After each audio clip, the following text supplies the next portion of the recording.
आज की जो हमारी क्लास है मैग्नीफाइड हीलिंग के ऊपर है।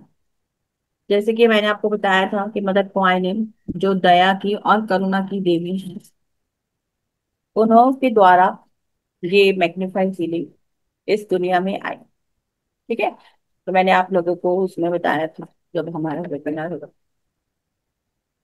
मैग्नीफाइड हीलिंग बौद्ध धर्म के अनुसार, जैसे कोई लोग इसको ग्वाशीन भी बोलते हैं और कुछ लोग इसको देवी तारा के नाम से ही जानते हैं। ठीक है, 1980 में मैग्नीफाइड हीलिंग का जो मदर क्वाइनिन के द्वारा दो रेकी मास्टर्स को अटूनमेंट मिला था 1980 के अंदर, जब वो लोग ध्यान में थे। दो रेकी मास्टर्स से अमेरिका में रहते थे, वो लोग ध्यान में थे, जिसमें से एक का नाम है कैथरीन एंडरसन और दूसरे का नाम है गिसेले किंग। वो ध्यान कर रहे थे और ध्यान में उनको माँ नजर आई, और जब माँ उनको नजर आई तो उन्होंने उनको वहां पर अटैचमेंट दी। उसके बाद फिर उन्होंने इसके ऊपर रिसर्च करना शुरू कर दिया। उन्होंने देखा कि इसकी जो पावर है, जो हम जब रेकी सीखते हैं तो हम जो सिंबल्स के साथ जो हम प्रयोग करते हैं, हम जब लोगों का ट्रीटमेंट्स करते हैं, तो इसके जो पावर है ये रेकी से 1000 गुना ज्यादा पावर। तो इसीलिए उन्होंने इसको नाम दिया मैग्निफाइड हीलिंग। ठीक है, तो इसमें भी हमारे जो हम सिंबल्स हैं इसमें भी हमारे पास है, लेकिन जो सिंबल्स हैं उनकी अपनी पावर है। ठीक है, तो वो सिंबल्स के साथ में हो गया। और उसके अलावा जो हमारे मंत्र हैं, जो हम इसके अंदर जो हमारे दो मंत्र होते हैं उसका हम जाप करते हैं, उसका जाप में जब मदर क्वाइनिम को हम बुलाते हैं तो कहते हैं ना कि आज भी वो है इस दुनिया के अंदर। वो चाइना की गॉडेस है, वैसे तो लोग उनको good evening ma'am. Good evening, good evening. China से उनको माना जाता है। ठीक है, तो वो अभी भी इस दुनिया के अंदर एग्जिस्ट करते हैं। तो हम उन्हें जब भी बुलाएंगे वो आ जाती है।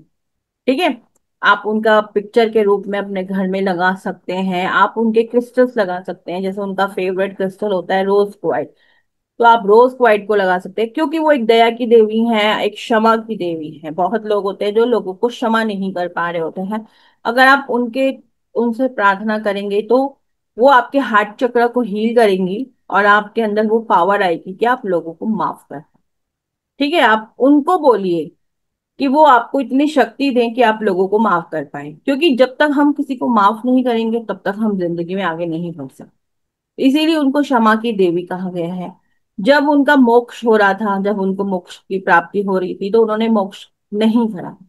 उन्होंने बोला कि मुझे इसी संसार में रहना है और इसी संसार में रहते हुए मुझे लोगों की सेवा करनी है, क्योंकि उनको बहुत दुखी लोगों की आवाजें अपने कान में सुनाई दी।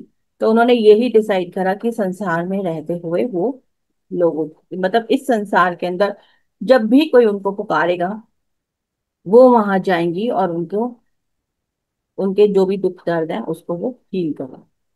जिनके बच्चे नहीं हो रहे होते हैं, चाइना में उनका, जैसे मैंने बोला था आपको कि चाइना में उनका एक मंदिर है। जिनके बच्चों का प्रॉब्लम होता है, बच्चे नहीं हो रहे होते हैं, वो वहां जाते हैं और प्रार्थना करते हैं। अब आप वहां नहीं जा सकते है ना, तो आप यहाँ से भी उनको प्रार्थना कर सकते हैं।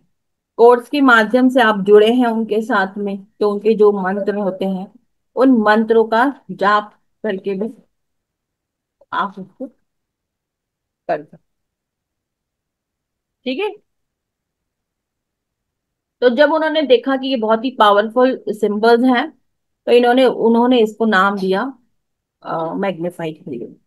तो 1983 में लोग इसको जानना शुरू हुए। लेकिन पहले क्या होता था कि पहले ज्यादा लोग इस पर काम नहीं करते थे। क्यों नहीं काम करते थे पहले ज्यादा लोग? क्योंकि पहले सिर्फ गुने चुने लोग होते थे जो मास्टर्स होते थे, जिनकी जो 10-10 साल से प्रैक्टिस कर रहे होते थे, वही लोग इसको करते थे।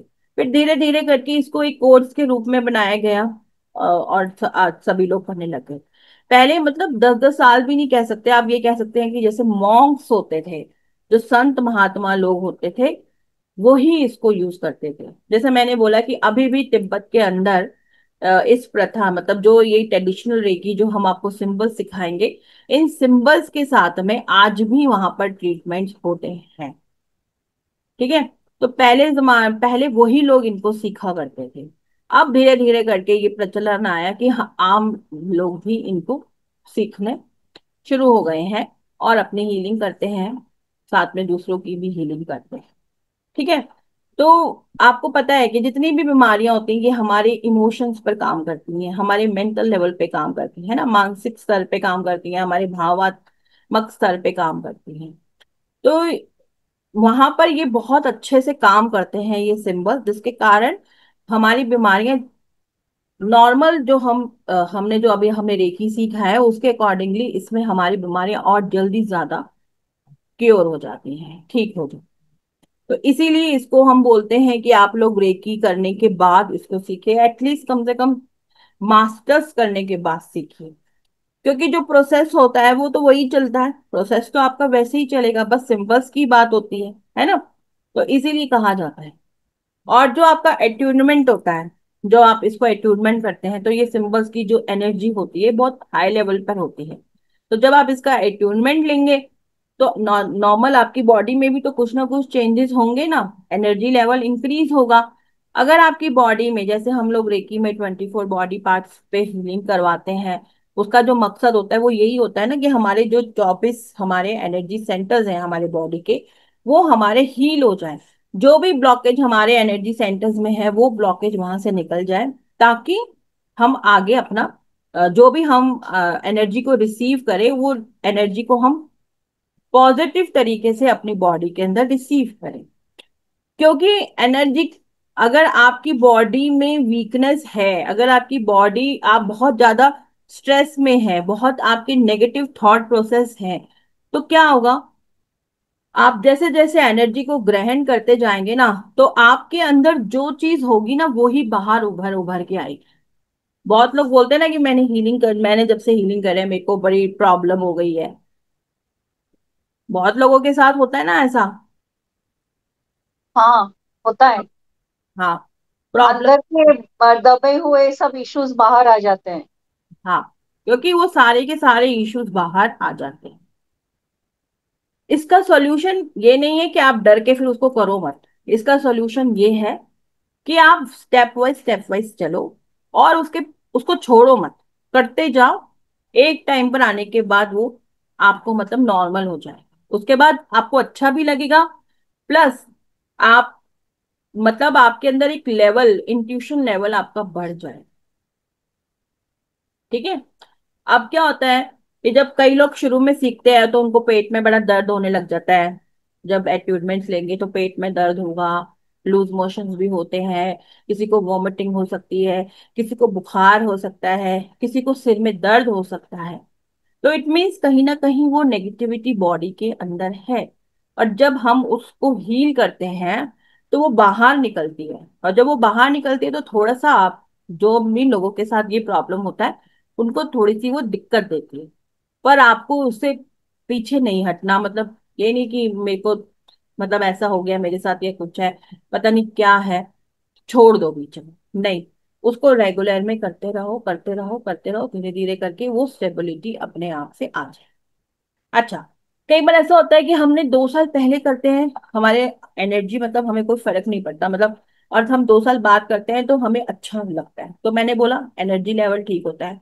कई बार ऐसे भी लोग मिलेंगे आपको जो पहले जब वो करते हैं ना तो उनको बहुत अच्छा फील होता है, और वही 5 साल बाद करते हैं तो वो डिस्टर्ब हो जाए। क्यों? क्यों? क्योंकि जब वो 2 साल पहले उसको करते हैं ना तो उनकी एनर्जी ठीक होती होगी। जैसे कई बार होता है ना हमारे बचपन, जैसे हम बचपन में हमारा एनर्जी लेवल अच्छा होता है। या फिर आप ये कह सकते हैं कि जो लोग बहुत मंदिर जाते हैं, पूजा पाठ करते हैं, जो अच्छी ये पॉजिटिव किताबें पढ़ते हैं, भगवान का नाम लेते हैं, पॉजिटिव एनर्जीज के साथ ज्यादातर रहते हैं, उनका ऑटोमेटिकली उनके जो एनर्जी सेंटर्स होते हैं वो ठीक होते हैं। तो ऐसे लोग जब अट्यूनमेंट्स लेंगे उनको कोई प्रॉब्लम नहीं होगी। लेकिन जो लोगों का ये सब चीजें ठीक नहीं होती हैं, बहुत ज्यादा स्ट्रेस में है, परेशान है, डिस्टर्ब है, और वो जब अट्यूनमेंट लेंगे तो उनको प्रॉब्लम होती है। तो इसीलिए कहा जाता है कि आप पहले रेकी को सीख लीजिए, उसके आप कम से कम 3 लेवल कंप्लीट कर लीजिए, उसके बाद आप ये सीखें। वैसे हमारे टीचर्स तो थे वो यही बोलते थे कि ग्रैंड मास्टर करने के बाद ही सीखिए। पर ठीक है, अभी हाँ बहुत सारे आ जाते हैं ऐसे स्टूडेंट जिन्होंने नहीं सीखा होता, तो फिर अब वो सीखना चाहते हैं तो हम बोलते हैं, ठीक है आप सीखिए, लेकिन उसके बाद आप उसको रेकी को जरूर सीखेगा। या फिर अगर आपने लामा फेरा किया है ना, तो आपने लामा फेरा में भी आपकी पूरी हीलिंग हुई हुई है पहले से ऑलरेडी, है ना, लेवल 1 2 तो आप कम से कम करता ही है कोई भी व्यक्ति। तो वो भी आप उसको करके भी आप आएंगे तो भी आप उसको कर सकते हैं। ठीक है। तो इसीलिए कोशिश करिए कि जब भी कोई स्टूडेंट आपके पास आए तो वो ऐसा व्यक्ति होना चाहिए जिसने ऑलरेडी ये सीखा है, क्योंकि वहां आप उसको शक्तिपात दोगे तो शक्तिपात की एनर्जीज हाई लेवल की होती है। जब आपके पास कोई पेशेंट आता है हीलिंग के लिए, तो आपने उसको शक्तिपात नहीं देना ना, वहां तो आपको सिर्फ हीलिंग करनी है। तो वहां पे कोई दिक्कत की बात नहीं, क्योंकि वहां तो देखो बीमार व्यक्ति ही आएगा आपके पास, नेचुरल है हीलिंग के लिए, है ना। तो वहां पे कोई दिक्कत नहीं है, वहां आप उसको हीलिंग दे सकते हैं। ठीक है।